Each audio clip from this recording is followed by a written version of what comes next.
जम्मू के कासिम नगर में हजारों रोहिंग्या की आबादी वाली पूरी एक बस्ती बस चुकी है, जिसका नाम बर्मा बस्ती रख दिया गया है। इस बस्ती में सब्जी की दुकान से लेकर कपड़े के शोरूम तक सभी के मालिक रोहिंग्या हैं। हमारे सहयोगी कोमल सिंह की ये ग्राउंड जीरो से रिपोर्ट आप देखिए।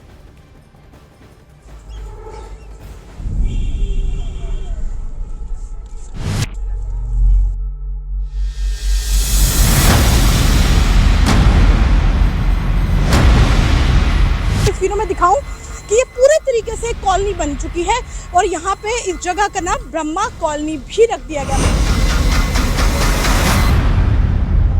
अपना मालिक का जमीन में हम करिया देकर बिजली बनाया। जब मैंने आपको करिया देता देखो इसी तरह रह रहा हम अपना बहुत मुश्किल में रह रहा। नहीं ये नहीं हुए सेटल नहीं हुए तो कभी मौका मिले वापस जाएंगे? अब जाऊंगा इंशाल्लाह, अभी जाऊंगा जी, अभी मौका मिलेगा अभी चलेंगे जी।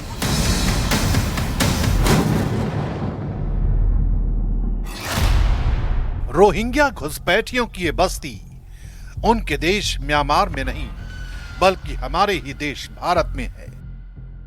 इस बस्ती में रोहिंग्या कारोबार कर रहे हैं, दुकानें खोल कर बैठे हैं, शोरूम चला रहे हैं, होटल रेस्टोरेंट चल रहे हैं। रोहिंग्या के बच्चों के लिए अलग से स्कूल और मदरसे भी चल रहे हैं। यानी जो रोहिंग्या शरणार्थी अपने परिवारों के साथ भारत में शरण लेने आए थे, अपने और अपने परिवारों की जान बचाने आए थे, उन रोहिंग्या शरणार्थियों ने अब अस्थायी कैंपों से निकलकर अपनी खुद की बस्ती बसा ली है, जिसका नाम रखा है बर्मा बस्ती।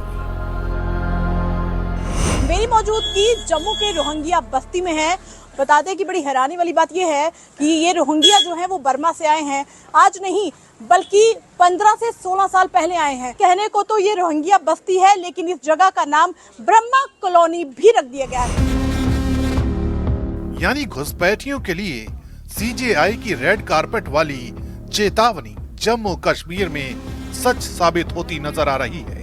दरअसल कुछ दिन पहले ही सुप्रीम कोर्ट ने घुसपैठियों पर सख्त टिप्पणी करते हुए कहा था कि क्या घुसपैठियों के लिए रेड कारपेट बिछा दें। सीजीआई ने ऐसा इसलिए कहा था क्योंकि घुसपैठियों की मौजूदगी देश के संसाधन और सुरक्षा के लिए बहुत बड़ा खतरा बन सकती है। जम्मू के कासिम नगर में हजारों रोहिंग्या की आबादी वाली पूरी एक बस्ती बस चुकी है, जिसका नाम बर्मा बस्ती रख दिया गया है।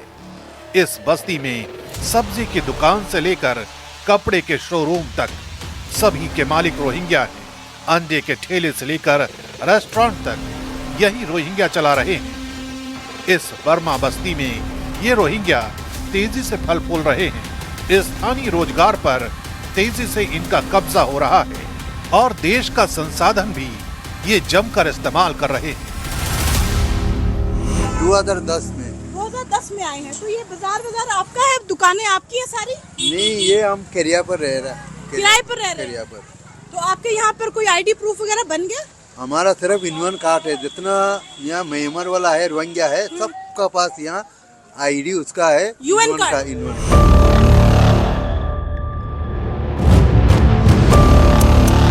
न्यूज़ 18 इंडिया की टीम अब इस रोहिंग्या बस्ती में पहुंची तो कैमरा देखकर कई रोहिंग्या भागने लगे। ज्यादातर रोहिंग्या बातचीत के लिए तैयार भी नहीं थे, लेकिन जो रोहिंग्या दुकानें खोलकर बैठे हैं वो भला कहां भागते। लिहाजा उन्होंने हमारे सवालों का जवाब दिया और जो कुछ बताया वो हैरान करने वाला था। यहाँ रोहिंग्या परिवारों का कारोबार है तो कई रोहिंग्या बस्तियों में रोहिंग्या ने दुकानें खोल ली। एक रोहिंग्या ने बताया कि उनके बच्चों के लिए अलग से मदरसे और स्कूल चलते हैं। एक रोहिंग्या ने सबसे हैरान करने वाला खुलासा ये किया कि उनके बच्चों की शादी अब जम्मू के स्थानीय मुस्लिम परिवारों में होने लगी है। यानी बंगाल की तरह जम्मू में भी अब रोहिंग्या घुसपैठिए समाज में शादी ब्याह के जरिए घुल मिल रहे हैं और जमीन, दुकान, मकान तक खरीदने लगे हैं। ये रोहिंग्या देश की सुरक्षा के लिए खतरा कैसे बनते जा रहे हैं, इसे आप इस बात से समझ सकते हैं कि कई रोहिंग्या का अब तक वेरिफिकेशन तक नहीं हुआ है, जबकि कई रोहिंग्याओं के पास यूएन कार्ड भी नहीं है।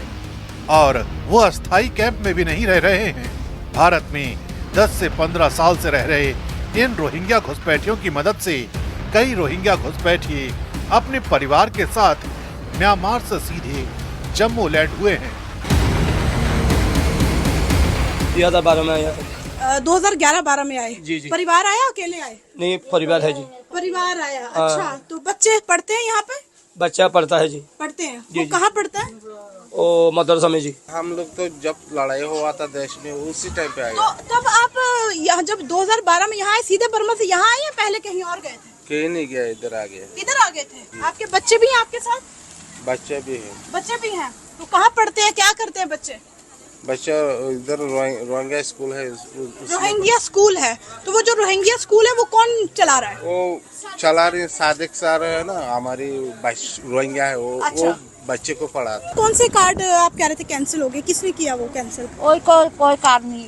कोई कार्ड नहीं है। सरकारी और सुरक्षा एजेंसियों के मुताबिक जम्मू के नरवाल, सुंजवा और भटिंडी जैसे इलाकों में ऐसी कई रोहिंग्या बस्तियां बस चुकी हैं। एक रिपोर्ट के मुताबिक 1994 में 2 बच्चों के साथ एक रोहिंग्या परिवार जम्मू पहुंचा था।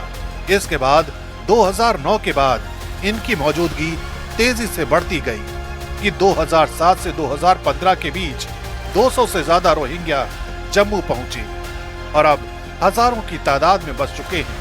कई रोहिंग्या घुसपैठियों के बच्चे यहीं पढ़ लिख कर स्कूलों में टीचिंग भी कर रहे हैं। जम्मू की बर्मा बस्ती की ग्राउंड पड़ताल के बाद सबसे बड़ा सवाल यही उठा कि जो रोहिंग्या शरणार्थी भारत में अस्थायी रूप से शरण लेने आए थे, क्या अब वो भारत में स्थायी रूप से बसने का इरादा बना चुके हैं?